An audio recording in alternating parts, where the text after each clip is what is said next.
Hey folks, how's it coming out of lockdown? Are we getting out of there? Is life going back to normal? Was there ever bloody normal life before?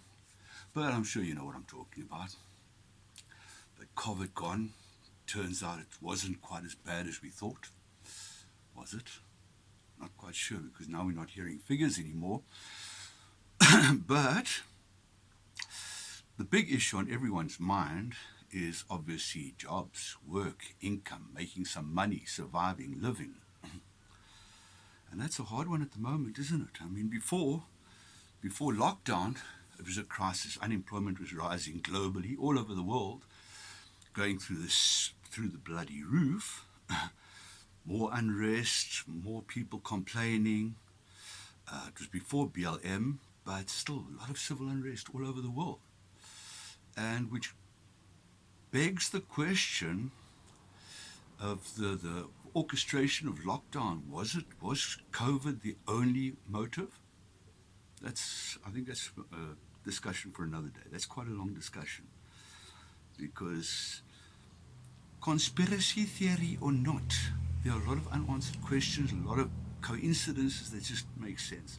I still don't think 5G is out of the market. I mean, we talk in South Africa why we've got such low death rates, fatality rates. And our 5G is in an incubation stage. It's still in its infancy.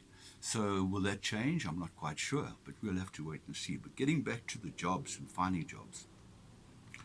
Before, as I say, jobs were a problem already. Unemployment was on the rise, and there were public works programs and manpower development programs to try and reorientate and to try and utilize resources so people have got an income, which is all very valiant and very honorable, if it wasn't so corrupt. But anyway, that's another story. But let's have a look at it sort of objectively, okay? We got, on the one hand, we have manpower development programs and human resource programs, everything trying to get these people back into the workplace, reorientate them, retrain them, reutilize them. Okay? And on the other side, we've got innovation, technology, and artificial intelligence with almost one single-minded purpose, and that is to eradicate mankind from the workplace. Everything goes automation. We want all the people out. The machines are taking over. Terminator. But it's not like that. But it is like that, but not. That's just a metaphor, isn't it?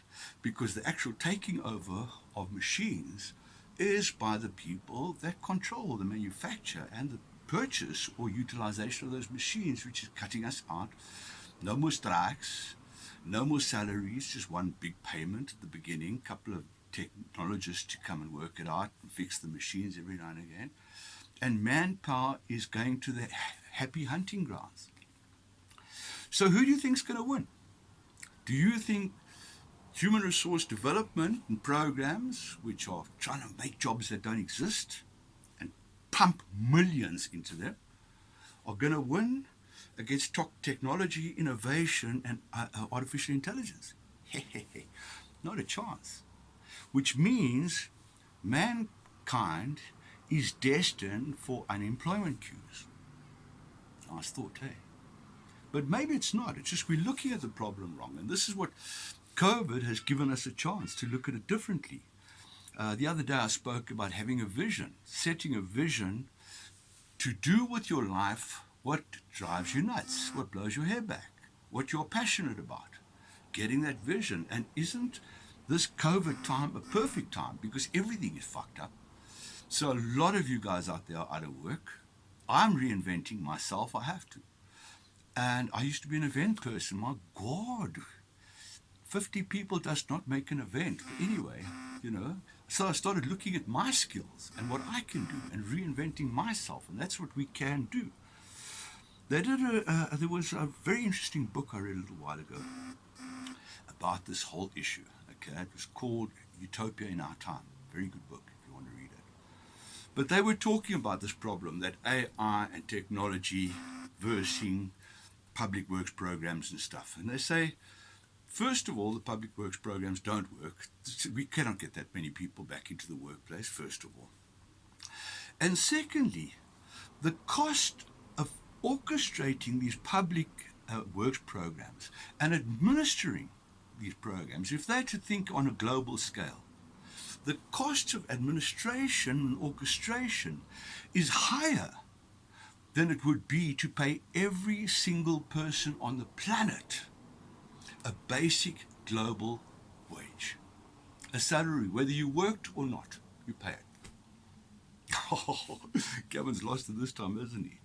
Have I? They did an experiment. They got 2 villages. I'm not quite sure. I think the one was in Holland somewhere, in Amsterdam, or not Amsterdam, but Holland, or somewhere in Europe, in Western Europe. And the other one, I think, was in Canada, and there was quite a big time gap between them. I think the one in Canada was at the time of Carter. I think so, Jimmy Carter. But anyway, irrelevant. The time span is irrelevant.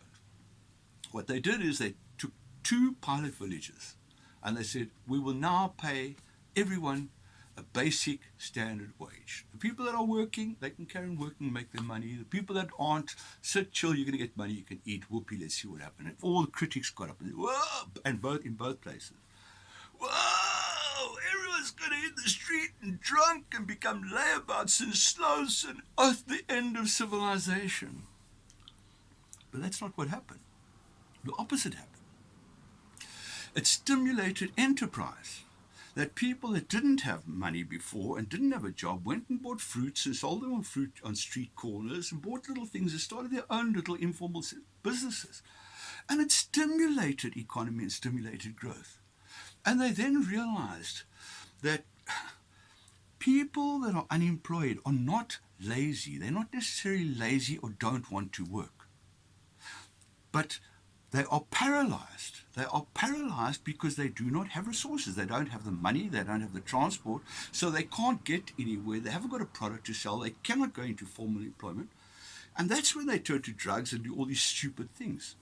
But if they had the money that they could just spark themselves and get going, they would roll over.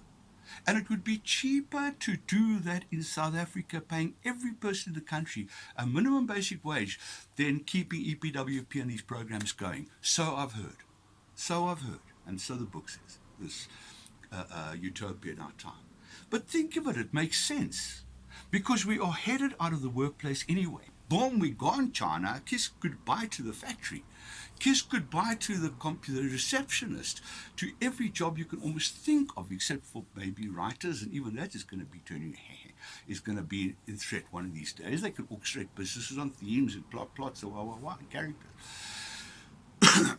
So now what are those people going to do? Become layabouts? No, if we looked at it differently and said the purpose of humanity was not to work, that was a fallacy created to feed the Industrial Revolution and moving into the computer era. We had to feed the beast of progress, and we have done it. And now the beast of progress is turning 21. It's becoming of age. And its automation and technology can remove us and make our lives easier to pursue things like philosophy, art, history, how to make a garden, how to paint, how to sculpture, how to write poetry. Could you imagine if people were not threatened by poverty and malnutrition, and we could unleash the softer skills and educate ourselves on these finer arts? Wouldn't that soften society and make us a better society?